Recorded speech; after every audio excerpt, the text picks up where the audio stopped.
పవిత్రుడైన యేసే తన ఇష్టాన్ని నెరవేర్చుకోవడానికి ఈ లోకానికి రాకుండా దేవుని ఇష్టాన్ని నెరవేర్చడానికి ఈ లోకానికి వస్తే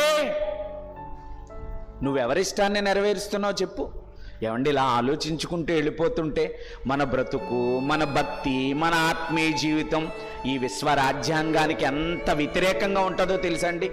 వద్దు ప్రియమైన దేవుని పిల్లలారా, ఏ మాటైనా ఏ సందర్భమైనా నీ హృదయానికి తాకితే గనక నువ్వు వెంటనే సరి చేసుకోవలసిన అవసరత నిజం. తండ్రి, నేను నీ ఇష్ట ప్రకారం బ్రతకటం లేదు, నేను నీ ఇష్ట ప్రకారం భక్తి చేయటం లేదు, నీ శాసనాలను అనుసరించి నాకు భక్తి లేదయ్యా.